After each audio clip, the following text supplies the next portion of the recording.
Hi friends, SEMPAVALAM. This is the love story of a Tamil princess who became the first queen of Korea. Around 1st century BCE, a new kingdom called Gaya emerged in Korea. There is evidence that the Ai Kong kingdom existed in Tamil Nadu at that time. In 48 BCE, Princess of Oi named Sempavalam sailed to Monsankto, an island of the southeastern tip of South Korea, near Busan, from Tengapattinam harbor, which is in Cape Comorin. She married the king of Gaya and ascended the throne as the queen of Korea. According to the Korean historical epic Samguk-yusa, a history of the three kingdoms of Korea, written by a Buddhist monk named Ilyon between 1206 and 1289 CE, King Suro was the king of Korea, the last peninsula of China. The king, who was of marriageable age, was waiting to marry the princess he had seen in his dream. Meanwhile, King Suro appears in the dreams of the parents of a princess from a distant land to the West Gaya. Considering it a divine wish, they decide to send their daughter across the sea to marry him. The 16-year-old princess sets off on a wooden boat surrounded by relatives and servants. King Suro, who learned of the ship's arrival through his official Senekjen, arranged to bring her to the royal court according to her tradition. She became the first queen of the Gaya kingdom of South Korea. Kim and Ho had many children, likely 10 children, and she lived by 157 years. It can be seen that the culture of the great rulers of the vast Tamil Nadu and the native culture of Gaya have developed into a combined advanced culture. The travelogue of Marco Polo, who came to Korea in the next century, introduced the country to the outside world.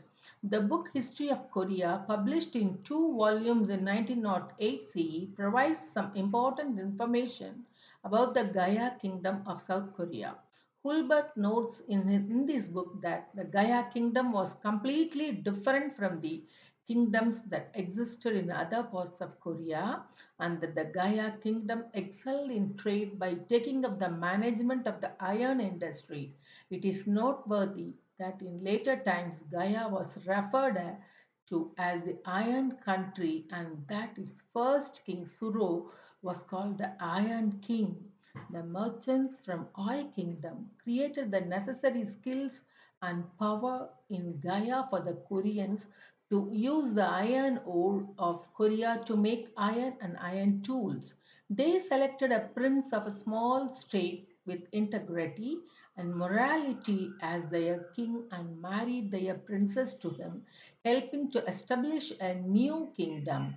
They united the various tribes who lived as aborigines and created a small kingdom. They introduced their way of life and Tamil Buddhist thought to the people.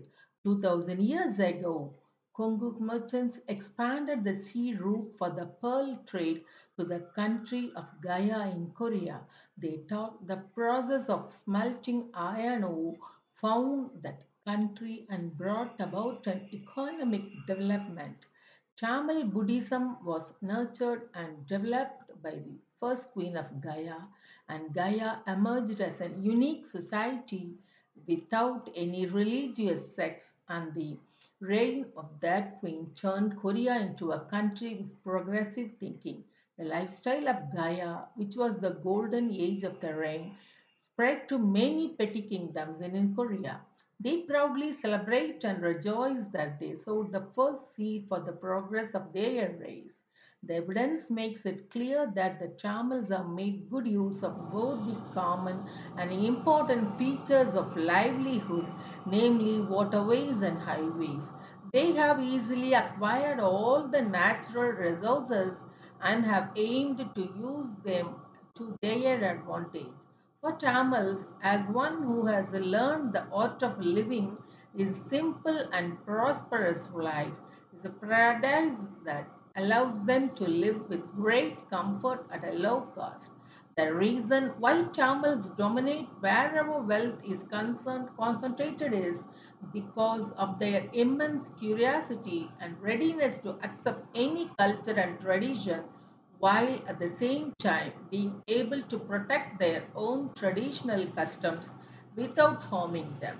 This Tamil novel Sempavalam reveals all these detailed historical events with the proper pepper root of the princess. Thank you.